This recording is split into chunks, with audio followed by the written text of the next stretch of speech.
Hi all, Joey Reese here with the Practice Center, sitting inside of a car because I'm on vacation and I'm waiting to get on a Zoom call. And so I just pulled over and I had some thoughts. So I watch other speakers, and especially in the self-help space, because it's kind of a precarious space. And it is a space that I work it with. I mean, like my tagline is literally, the magic is in the practice, and I'm with the Practice Center where we do all things mindfulness, talk about catchphrase, mindfulness, forgiveness, and attitudinal healing. It all sounds really woohoo-ish. So I am very conscientious of that. I want to make sure that I am offering something concrete and within my wheelhouse, what I know, and not doing some weird magical talking, magical thinking, or crossing over into the world of therapy, although so much of what I do is therapeutic. And you have heard me say that if you sat in one of my workshops. So I watch other speakers and then kind of look at how else they present themselves online, because you can see so much nowadays on how people are actually showing up versus how they say they're showing up. So there's this woman, Rachel Hollis, who is like this. She started off as kind of this Christian, white, Southern, early 30s, I believe, woman who like all of a sudden made it big because she made a body positivity post before body positivity was such a thing, kind of like mindfulness. Like everybody talks about it, everybody has opinions about it.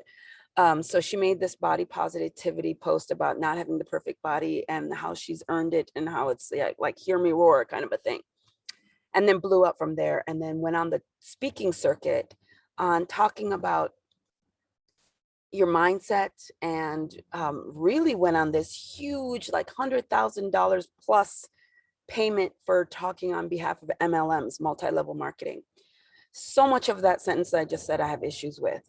Multi-level marketing, really predatory in my opinion, and been a part of them, been approached by a part of them. In fact, it really impacted my marriage. And just kind of this like hustle culture, capitalism, rah, work really hard, no matter what kind of business, I have a lot of issues with. So I'm watching this woman. She's an okay speaker. She does a lot of like humble brag stuff.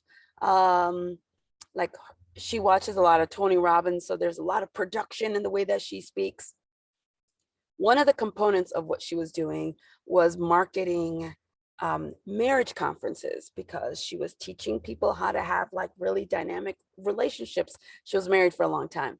So where her downfall started to occur was all of a sudden at the beginning of COVID, she announces divorce. All right. Getting a divorce in itself, not an issue. I think that is probably the healthiest call for some people. In my case, I should have never gotten married. So getting a divorce was the right call in my opinion. And also, I was not out there trying to teach people how to be in a healthy relationship when I knew I wasn't. So gets a divorce. Then she makes many problematic posts, kind of not acknowledging white privilege in a time when race riots were happening. And then really talking down on those people who do not work hard. That's hustle culture. So here's what I want to talk about today, which is I just heard a little snippet of what she was talking about, because she's back in the dating world. I am back in the dating world. So I'm like, interest is peaked. She was married for 16, 17, some odd years, doing marriage conferences, like literally charging couples thousands of dollars to fly in and listen to her and her husband speak. And now we find out that much of that relationship was toxic. So as she's now teaching about dating, some of the language I heard was so terrible. She's describing her first kiss. Super awkward, really lack of self-awareness, and really childlike in the way she was talking about it. And then at this women's conference, she's talking about a meltdown that she had because her new beau did not text her. I have a few years on her. I am in my 50s. I've been in many toxic relationships. I've raised 3 children who are now adults and doing their own dating world. And I just recently, at the beginning of this summer, so in June of 2021, decided I haven't been dating in about a year. And in that time, I've really focused on what does it mean to feel good in my own skin and learn what it is to calibrate what it is that I think, how is it that I feel, and really being emotionally honest about that. And then challenging myself around what I'm doing or not doing that is in alignment with how I think and how I feel. And because that has become a little bit easier, and I've been doing some talks around that, around attitudinal healing, forgiveness, as well as the formula for happiness, I'm like, this can't be in a silo on its own. It has to be a part of the whole life that I'm living. So how does that apply to the way that I parent? How does that apply to the way that I do relationships with friends? And also, how will that apply to dating? I've talked a little bit about dating, and I'm gonna, I think, do a whole series on it. But when I heard her being super weird and awkward and definitely not in line, and that's her whole thing, authenticity. That's her brand. Who gets paid gazillions of dollars? Not that money equals somebody's like ability to be good at something. I get that. So then I'm thinking, how would I approach that or talk about it? Or what advice would I give? And it's the same thing, is that if you are not in line with what you're thinking and taking emotional accountability for who you are, and then aligning your behavior, then you're out of tune. And it doesn't matter if you're dating or on your own or working or talking to a supervisor. If you're out of alignment, you're out of alignment. So I have a new friend. We're seeing if we're going to be a pair. One of the commitments that we made early on, we had a get off Tinder party. I met him on Tinder, and that was fun. But one of the things that a commitment that I made to myself and we verbalized to each other was that I will take time to process what it is that I need, and then either say I need some time to think about this or engage in the conversation, but I will not take the easy way out. That has not done me any amount of good. And I'm not so much into getting whipped up into a manufactured drama in my mind. So for example, if I want something from him, so I haven't heard from him in a while, and I have that thought, I haven't heard from him in a while. Then I check in with how I'm feeling. Some days I'm like, oh, I hope it's okay, but I'm not feeling necessarily angsty about it, or I don't feel any like need to articulate anything beyond, oh, I have this thought. I feel pretty neutral about it. My actions are that I haven't messaged him or I haven't called him either. And I'm okay with that. If that's an alignment, then it's okay and I'm good and I'm moving. There are other times when I think, oh, I haven't heard from him in a while, or I haven't reached out to him in a while. I wonder what he's doing. I do want to know what he's doing. I'm curious about what he's doing. So my feelings are that I feel a sense of like longing. I feel a sense of um, like a pull. And so then my actions, if I then don't call or text and I have the time and the energy to do so, then I'm going to carry that with me a lot longer than sending out a message in that moment, which is, hey, you ran across my mind. I'm thinking about you. I'm wondering how you're, whatever it is that I was thinking about. So some of the messages were like, I'm thinking about you. I want to laugh. I want to play a game. And so I'll send him things like, guess my body part. It's not as naughty as it sounds. So I took a close-up picture of my elbow crease, like really close-up picture, and I sent it to him. Like, hey, thinking about you. Hope you're having a good day. Guess my body part. That was it. He works. Now, he might have responded really quickly. He might have not, but that's not my goal. My goal is I was thinking about him. I wanted to send him a message. I was feeling silly, so I sent a message. And then I don't know how long the time was. I mean, I have a timestamp, but that's not really the point.